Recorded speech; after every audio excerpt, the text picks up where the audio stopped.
Good afternoon, and thank you for being here with us at the St. Johns County Emergency Operations Center. I want to just start this morning and this afternoon by thanking you all for being here, for the individuals that are here that are working in the room to respond to citizens. We thank you for being here, for the media coming to gain the information that we can get out to our residents and to our community. We just want to thank you for that. I want to start this afternoon by setting up a little bit of a stage here. Everybody's wondering, how bad is Ian going to be? And so for our community, the answer is we still do not know yet. What we do know, and the information we're going to give to you today, is based on the most recent data that we have.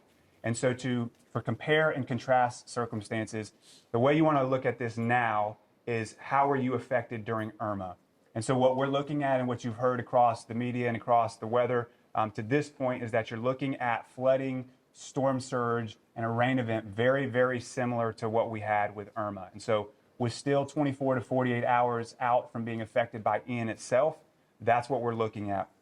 Federal, state, and local officials are working together to implement our established emergency management plans, and recent information received from the National Weather Service indicates that there will be a threat to our county as well as the surrounding counties.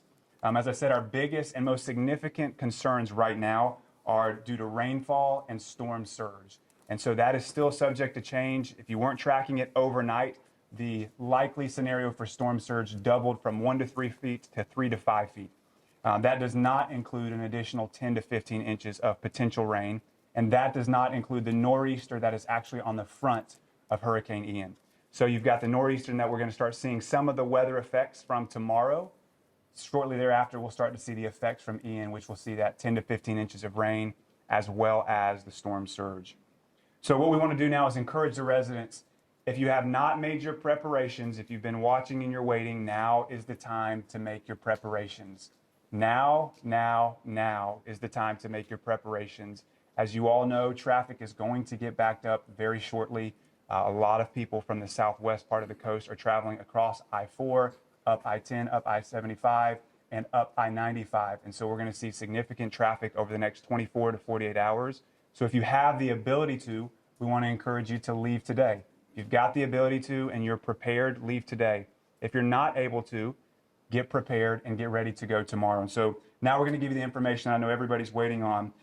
Evacuation order will go into effect tomorrow morning at 0600. That's 6 a.m. tomorrow morning. An evacuation order will go in effect.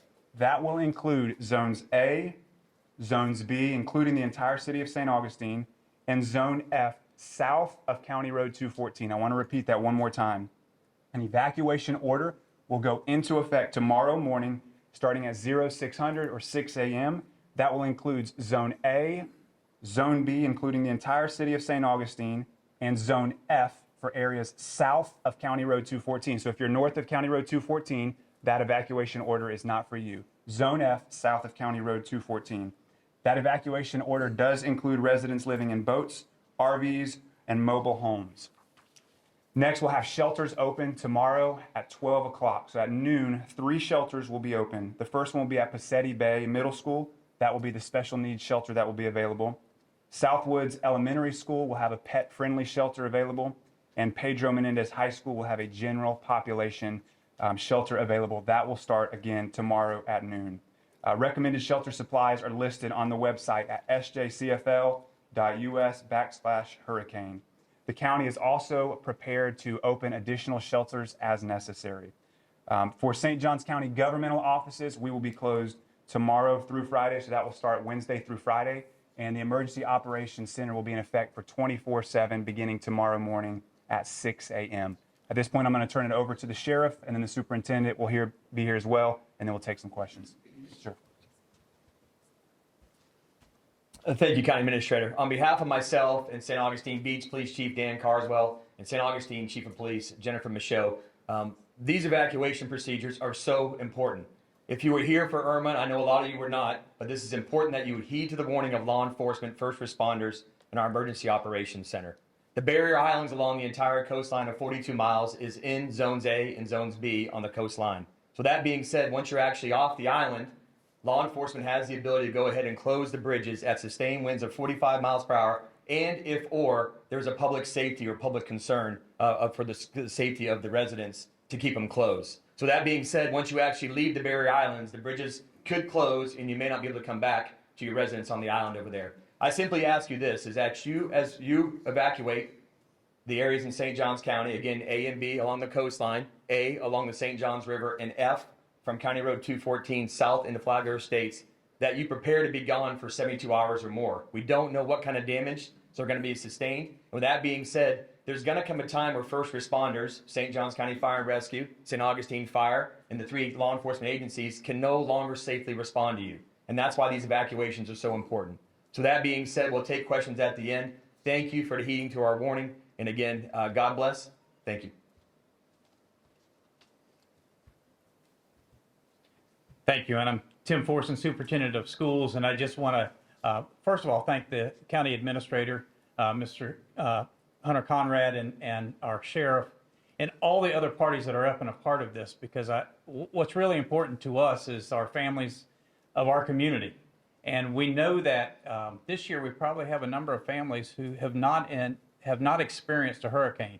We have many families, many staff members that have moved from other parts of the state and other parts of the country. So when direction is given to you or advice is given to you, I just ask that you take the time to listen, to understand, and to follow that direction that's given to you. I think as far as the school system is concerned, we have a normal day today. We'll be throughout the end of the day, so we have daycare in our schools and a number of activities that will happen this afternoon and this evening.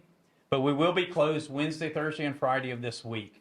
And that is really in the best interest of our schools. It's in the best interest of you as families of this county, and it's in the best interest of our staff members as well. So I just thank all of those that I'm partnered here with today and appreciate the support that we've been given as we move forward through this storm. Thank you. All right, we'll go ahead and take questions. First question, as far as education, will there be online learning during these days while they're closed or no? Nope. There may be some online connections and learning that takes place, but as far as official days of education, we'll be closed, and so there is no operation that will be existing between Wednesday, Thursday, and Friday. And so as far as families making decisions about things they want to do, they'll be able to separate during that time period, yes. And approximately for this evacuation, this may be a question either for the administrator or for the sheriff, approximately how many people will need to evacuate from those zones? Mr. Giamacco. So we're looking at roughly around about 180,000 residents within those zones, both on the coast and on the riverside. And in telling people to evacuate, how far north or how far west are you suggesting for people to go? So we're not suggesting that you travel hundreds of miles. We're trying to show people to get tens of miles, get out of the evacuation zone areas, go to a safe, high location. If you have family or friends in the area, just not in the evacuation zone, those are the places we want you to go. There's no need to drive hundreds of miles to get out of the area. I don't know who would be best to answer this. Can you talk about what decision-making processes went into deciding the evacuation order? What things are you guys seeing right now with the hurricane that led to this decision? Sure. So obviously we take the most recent data that we have from the meteorologists and those who are experts in the weather. We look at previous storm events, what have occurred. We look at the timing with the school system. We look at what's the burden to law enforcement to be able to get people adequately moving off of the roads. And we take all that information as a team and we sit down and say, okay, what do we need to do to make sure that people aren't stuck when they need to go? That also includes all that's going on south and west of us, right? As those people are traveling out, we've got to consider how quickly people are moving from the south and the southwest, as well as we consider moving people forward and out of the community. Any other? Just one more thing that I left off. Also, I mentioned that the county facilities will all be closed Wednesday through Friday. That includes the city facilities as well.